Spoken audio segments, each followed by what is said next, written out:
आज हम बात करने वाले हैं 2006 में रिलीज हुई एक बेहद खौफनाक thriller horror serial killer film की। भले ही इस फिल्म को आए हुए लगभग 20 साल हो चुके हों, लेकिन जंगल में छिपे इस कातिल की कहानी आज की ज्यादातर फिल्मों को भी पीछे छोड़ देती है। जिन लोगों ने ये फिल्म देखी है उनका कहना है कि डर इतना ज्यादा है कि दूसरी बार देखने की हिम्मत ही नहीं होती। खास बात यह है कि फिल्म के कई सीन आपको रॉन्ग टर्न की याद दिला देंगे, और जिसने भी रॉन्ग टर्न देखी है वो जानता है कि उसका डर शब्दों में बयान करना आसान नहीं। तो बिना वक्त बर्बाद किए चलिए शुरू करते हैं कहानी की शुरुआत होती है एक खूबसूरत कॉलेज कैंपस से, जहां धूप पेड़ों के बीच से छनकर जमीन पर पड़ रही है।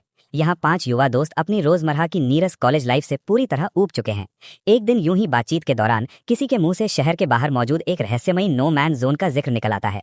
कहा जाता है कि वहां न सिर्फ अनदेखी खूबसूरती छुपी है, बल्कि सोना मिलने की भी संभावना है। बस फिर क्या था, सभी के अंदर छुपा एडवेंचर एक साथ जाग उठता है। सफर के दौरान सभी दोस्त सोना मिलने के सपने देखने लगते हैं, लेकिन तभी ड्राइवर जैक बताता है कि शायद वो मैप लाना भूल गया है। इसका मतलब साफ है, अब उनका जंगल में भटकना तय है। थोड़ी देर बाद जैक गाड़ी चलाते चलाते एक पुराने कब्रिस्तान तक पहुंच जाता है। सब सोचते हैं कि यहीं थोड़ा रुककर आगे का प्लान बनाते हैं, लेकिन तभी अचानक 2 बुजुर्ग आदमी सामने आ जाते हैं। वो गुस्से में कहते हैं कि यहाँ शोर मचाना मरे हुओं का अपमान है। दोस्त नहीं चाहते कि किसी को उनके सोना ढूंढने वाले प्लान का पता चले, इसलिए वो झूठ बोलते हैं कि वो कैंपिंग के लिए आए हैं। उन बुजुर्गों से पूछता है कि कैंप लगाने के लिए कौन सी जगह ठीक रहेगी।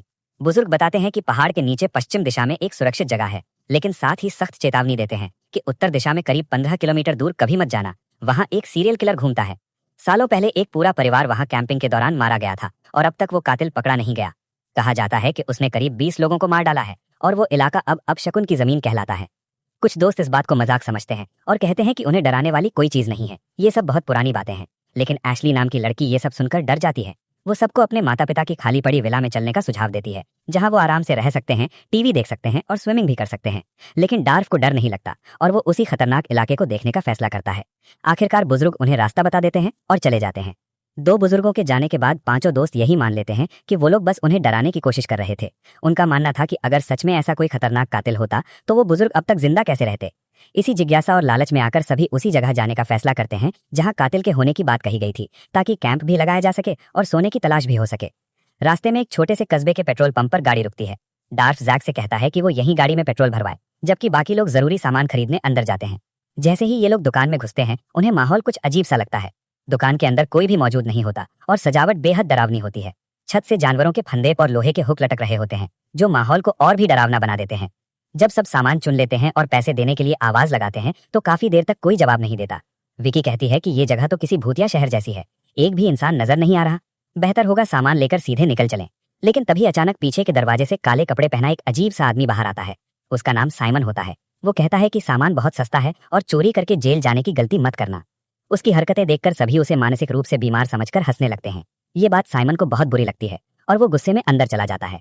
इस दौरान कैथरीन कहती है कि सबने मिलकर उसका मजाक उड़ाकर गलत किया। तभी अचानक एक आवाज सुनाई देती है और सफेद कपड़े पहना एक और आदमी सामने आता है। वो अपना नाम स्टैनली बताता है और कहता है कि काला कपड़ा पहनने वाला उसका भाई साइमन है, जो थोड़ा मानसिक रूप से अस्थिर है। स्टैनली सामान्य दिखता है, इसलिए डार्फ उससे सामान और पेट्रोल के पैसे पूछता है। स्टैनली कैथरीन को ध्यान से देखता है और उसके रूप पर फिदा हो जाता है। वो कहता है कि पैसे देने की जरूरत नहीं है।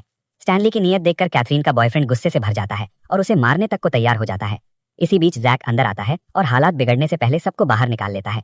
बॉयफ्रेंड पैसे फेंकता है और बिना कुछ कहे वहां से निकल जाता है। जाते वक्त एशली कहती है कि वो इस दुकान की शिकायत करेगी, लेकिन उसकी दोस्त विकी उसे चुपचाप वहां से ले जाती है। दुकान से निकलने के बाद सभी लोग उस घटना को भूलकर फिर से अपने खजाने के सपने देखने लगते हैं और आगे बढ़ जाते हैं। थोड़ी दूर जाने के बाद सड़क के मोड़ पर उन्हें एक आदमी लिफ्ट मांगता हुआ दिखता है। वो दिखने में मजबूत और हैंडसम होता है। विकी उसे गाड़ी में बैठाने की बात करती है, लेकिन सतर्क एशली मना कर देती है। वो कहती है कि कहीं वो कोई छुपा हुआ साइको किलर हुआ तो। सब उसकी बात मान लेते हैं और गाड़ी तेजी से आगे बढ़ा देते हैं। गाड़ी जाते देख वो आदमी गुस्से में कुछ चिल्लाता है, लेकिन कुछ ही देर बाद वही आदमी जंगल में छिपे एक जानलेवा जाल में फंस जाता है और बेरहमी से मारा जाता है। लिफ्ट मांगने वाले आदमी की मौत से अनजान पांचों दोस्त आगे बढ़ते रहते हैं और आखिरकार एक ऐसी जगह पहुंचते हैं जो कैंपिंग के लिए बिल्कुल सही लगती है। चारों तरफ घना जंगल, शांति और एक अजीब सा सन्नाटा। गाड़ी खड़ी करने के बाद सभी वहीं टेंट लगाकर रुकने का फैसला करते हैं। प्लान ये होता है कि आज रात यहीं आराम करेंगे और अगली सुबह आसपास सोने की तलाश शुरू करेंगे।